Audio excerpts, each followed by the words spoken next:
Sheikh amanyi nti nasiima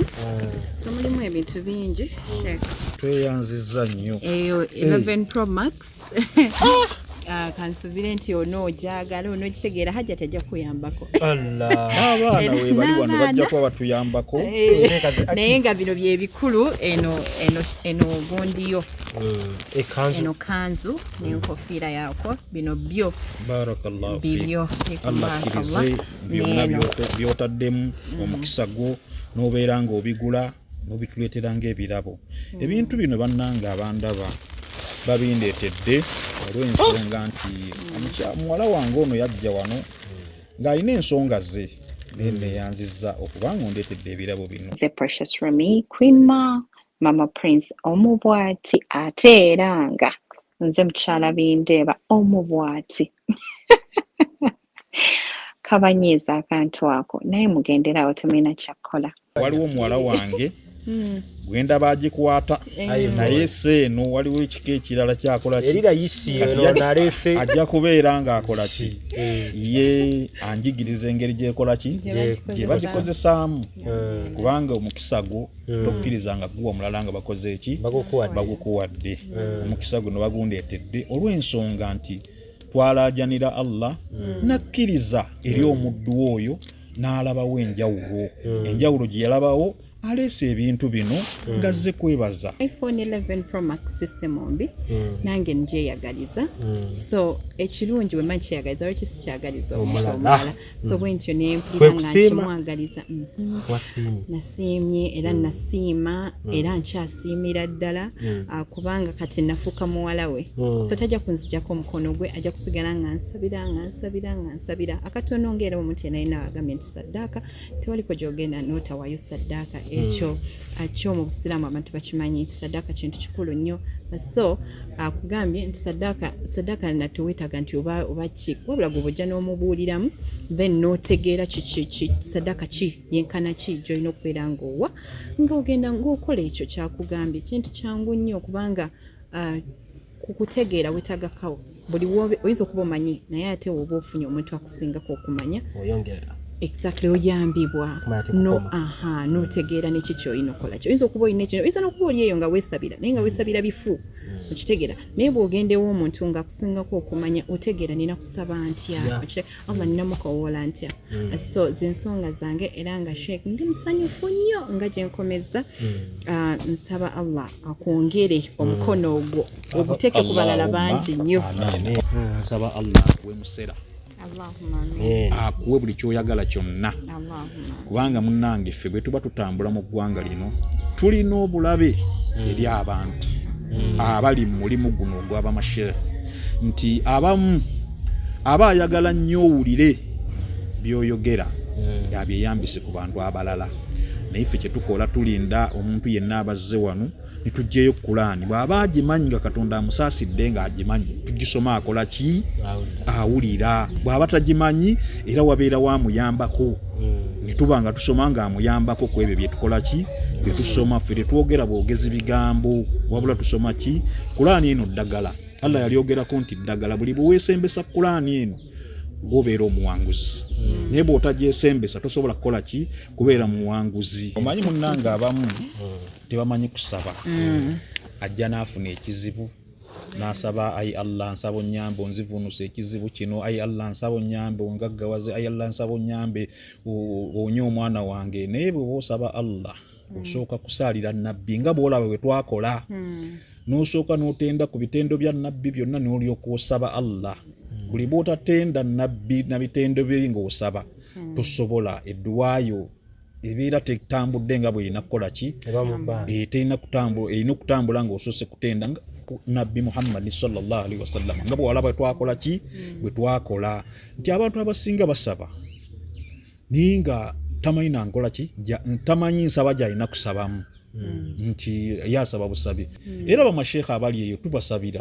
tubasaba bemusaaza abasiraamu baba bali ku mugongo gyammwe mubasabireko edduwa nga bamaze okusaala temusaba busabi ssente z'amazzi n'amasannyalaze oba emisuiba egiri ku mizikiti sooka omale okubasabira omale obannyonnyola ebizibu ebiri ku ki naye olumala okusaza salaamu Assalamu alaikum salam astaghfirullah nayimuka tusaba Allah akkirize swala yaffe eno gye tuva okusaala pozi tulinawo wano kino na kino sooka kiri ekirina okusooka then oleete bino ebirala kati gwe mulembe gwe tulimu kyovola nakugambye nti bana abasajja basomesa mu masomero ago naye okutegeera kuba eri gwe bakola ki gwe basomesa rabbana atina fid dunya hasanatan wa fil akhirati hasanatan wa qina adhaban nar rabbana zalamna anfusana min sayyiati a'malina rabbi zidna ilma warzuqna fahma اللهم عز الإسلام والمسلمين وأذل الشرك والمشركين اللهم اغفر له ولوالدي يرحمهما كما ربياني صغيرا وصلى الله على سيدنا محمد وعلى آله وصحابه وسلم والحمد لله رب العالمين mpozi ababa banneetaaze basobola okujja mu maka gange ne babanga banneebuuzaako oba abeetaaze ennamba yange y'essimu ennamba y'essimu njirina eri 0772 7 6 5 eri 0772 7 6 5 abanneetaaze oyitira ku nnamba eyo n'obeera ng'onfuna era nze ndabika kubanga ewange embeerawo ekyalo kyonna abantu bammanyi ne mu kibuga mmanyiddwa naye nnamba eyo bw'oba ogikozesezza osobola okuntuukako kubanga waliwo abataagala kubuuza bantu nga ye bw'akuba ennamba y'essimu ayanguyibwa okuba nga atambula n'ekyo era najja nga mmulagirira nze nnyini amannya gange nze Sheikh Abdallah asangibwa Wakiso bambaye bino byebirabo byomu ku bibaleese kanzu yino nanyumye dda kanzu ya bei akola obulungi asasulwa kusiima kw'abantu kwe kuno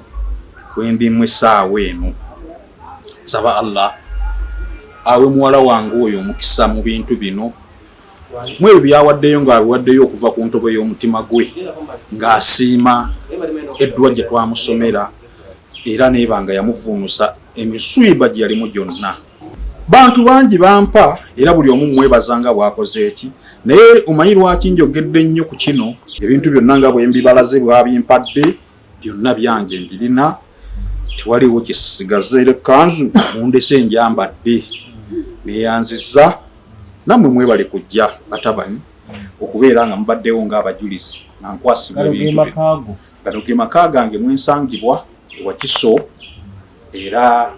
abantu bawe bali abeerawo lwakuba nti mwe muzze naye era abalala mubasange wali nga batutti kuba nti tuba tulina kwasaganya ono nga zze n'ensonga ze nga bwe zirina okubeera era tuzimaliriza era mbasiibudde mirembe. Nzize okwebaza omwami ono Sheikh Abdallah okubeera nga azansomera Duwa ezinnyambye mu bintu eby'enjawulo bye mbadde mpitamu era nga muleetedde kanzu, muleeteddeyo perfumes, muleetedde 11 Pro Max kubanga nange njeyagaliza kati omuntu yenna ayina nga weeyagaliza ekintu n'abalala olina okuba okibaagaliza. So ensonga nti njeyagaliza like kyekintu omuntu kyeyandisiimye oba si nti kyekintu naye nkimanyi nti kirabo kirungi omuntu akisiima. So kyenvudde nsalawo ne muleeta 11 Pro Max ne muleetayo sharia z'abahajjati oba hajjati simanyi bahajjati bali bameka naye nze ndeese sharias waba hajjati omu zonna azambala inshallah naye nga birabo bitini naye mbijja ku ntebe y'omutima gwange era nsaba abisiime.